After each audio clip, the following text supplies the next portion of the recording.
Bonjour et bienvenue dans cette nouvelle vidéo de Vivre sainement sur le Rivotril, meurtre avec préméditation en bande organisée par le gouvernement. Aujourd'hui, j'accuse le gouvernement et le président de meurtre en bande organisée. J'accuse également de meurtre tous les médecins qui oseront administrer le Rivotril à des patients quel que soit leur état lié au Covid-19. Mes accusations sont fondées et prouvées, et je pèse le poids de chacun de mes mots. Ce sont des accusations réelles et très graves. Et si parmi vous il y a un avocat, qu'il me contacte rapidement pour que l'on puisse voir ce qu'il est possible de faire. Je sais que je risque énormément de problèmes et que la chaîne sera certainement fermée après cette vidéo, mais il est nécessaire de le faire. Alors partagez aussi cette vidéo massivement avant qu'elle ne disparaisse. Le gouvernement a signé le 28 mars le décret numéro 2020-360 prescrivant les mesures générales nécessaires pour faire face à l'épidémie de Covid-19 dans le cadre de l'état d'urgence sanitaire.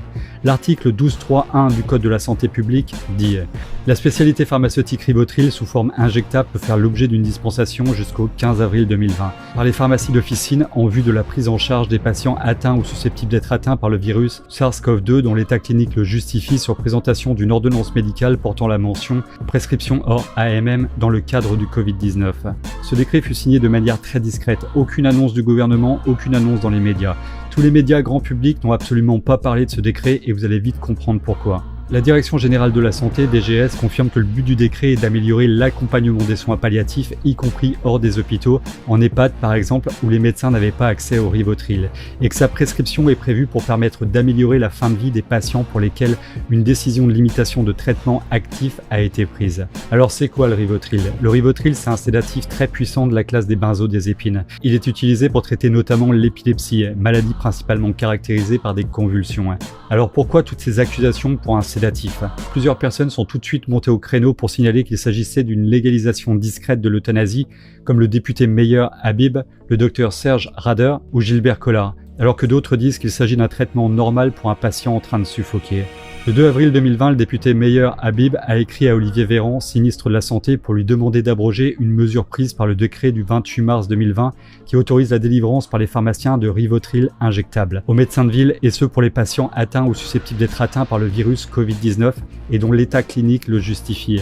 Le député Habib a déclaré avoir été prévenu par de nombreux médecins et pharmaciens préoccupés par cette mesure. Il soupçonne que cette mesure vise à désengorger les hôpitaux des cas les plus sévères dans un contexte d'afflux de malades. En gros, les politocrates criminels, après avoir détruit notre système de santé et l'hôpital public, ont décidé de favoriser l'euthanasie à domicile des malades refusés par les hôpitaux débordés. Non seulement c'est moins visible et en plus les morts ne sont pas comptabilisés dans les morts du Covid-19. Donc c'est vraiment très arrangeant pour certains. Ça sent vraiment le pourri. Alors certains sont intervenus assez rapidement pour défendre la mesure du gouvernement. Le professeur Claude Jandel, président du Conseil national professionnel de gériatrie, a déclaré « Sa mise à disposition par ce décret vise à apaiser la souffrance et l'angoisse des patients concernés. On fait appel à ses propriétés d'anxiolytiques pour apaiser l'anxiété, ce n'est pas du tout pour précipiter le décès. Dès lors qu'on fait face à une situation de fin de vie, il améliore le confort de celle-ci. » Alors je me suis dit, bon bah si le gars il le dit, ça doit être vrai, pas de quoi s'affoler, c'est juste un sédatif pour calmer la douleur du patient, pas un poison.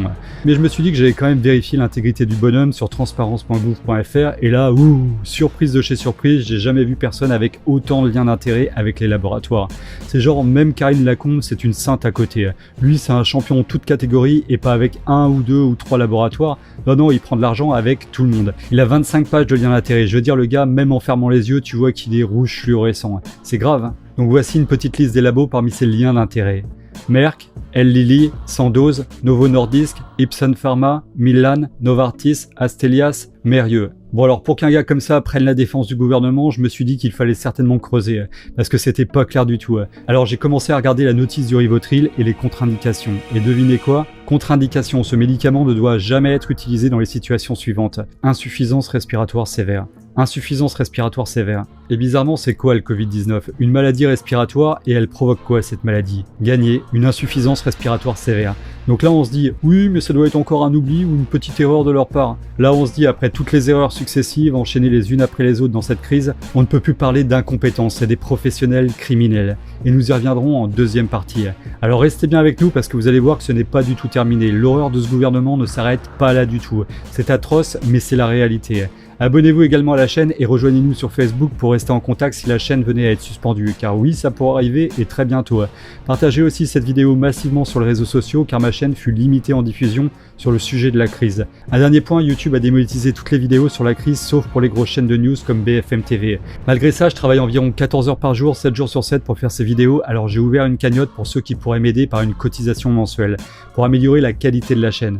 Je vous remercie vraiment tous d'avance. Jean-Paul Hamon, président de la Fédération des médecins de France, FMF, a lui aussi tenté de minimiser l'effet du Rivotril également. Le Rivotril est un sédatif surtout connu pour le traitement des acouphènes que les médecins n'avaient plus le droit de prescrire sans l'accord d'un neurologue par crainte des dépendances possibles. Oui, en gros, c'est aussi prescrit pour les acouphènes, alors ça va, c'est pas dangereux.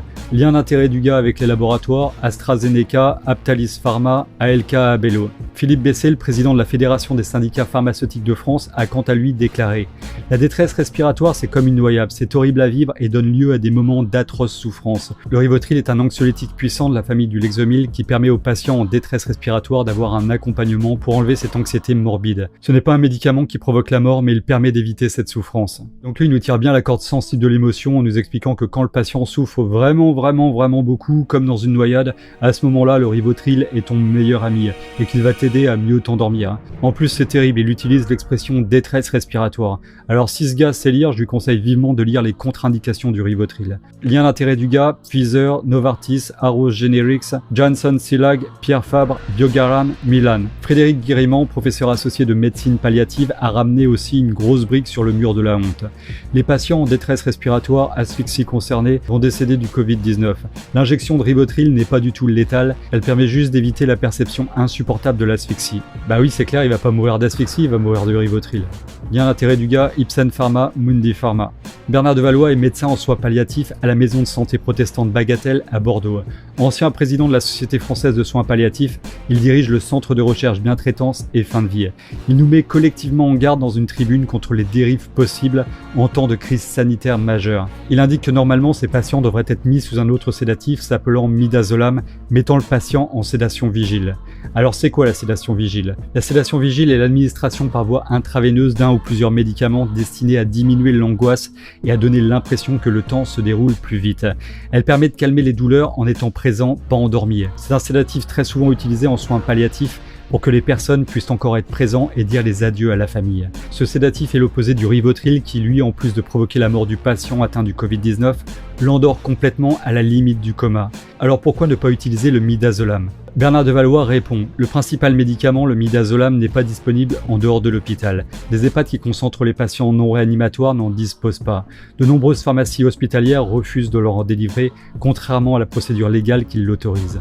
Depuis quelques jours, certains établissements n'en disposent pas en quantité suffisante et doivent avoir recours à des produits inadaptés. » En fait, il nous décrit une pénurie totalement organisée. C'est tout à fait scandaleux, dit le docteur Serge Rader, pointant un manque de respirateurs et de place. Le médicament pourra par ailleurs être administré hors autorisation de mise sur le marché jusqu'au 15 avril prochain par n'importe quel médecin. Il affirme même que les médecins n'auront pas d'autre choix qu'administrer ce traitement pour soulager la douleur du patient.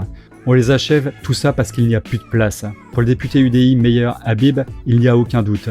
Ce décret permet l'euthanasie. C'est un sédatif profond et lent qui amène au décès.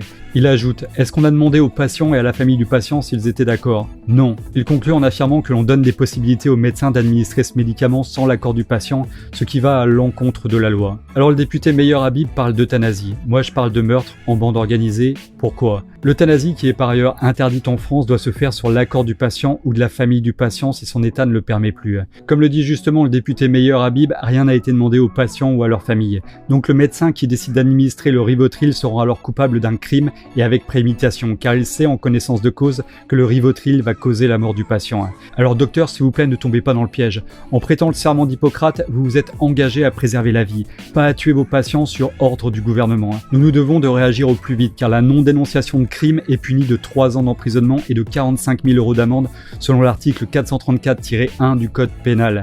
Donc ce gouvernement, en plus de mettre notre peuple en péril, nos grands-parents, nos parents, nos enfants, nous rend aussi complices de leurs crimes. Nous devons agir le plus rapidement. Ils prennent des décisions rapides pour donner un médicament capable de tuer les gens en insuffisance respiratoire, mais sont incapables de donner l'autorisation pour un médicament qui peut les soigner avant d'arriver à un état critique. Je parle de la chloroquine, bien sûr. La chloroquine a des effets secondaires très maîtrisés depuis longtemps. Le Rivotril, quant à lui, a une liste d'effets indésirables monstrueuse avec, entre autres, affection cardiaque, insuffisance cardiaque, y compris arrêt cardiaque, affection respiratoire thoracique et médiastinale, dépression respiratoire ou affection du système immunitaire. En plus de mourir dans leur sommeil sans donner aucun accord, ils meurent tout seuls dans leur chambre sans avoir le temps de dire au revoir à leur famille. Et ils sont enterrés également sans leur famille. C'est vraiment horrible. Quelle triste fin pour des gens qui ont travaillé toute leur vie en payant leurs impôts pour avoir un système de santé fiable, un gouvernement qui les protège et une justice impartiale. Ce gouvernement est une honte pour l'humanité. Le sang sur leurs mains restera indélébile dans nos mémoires. Nous n'oublierons jamais. Le moment viendra de donner des comptes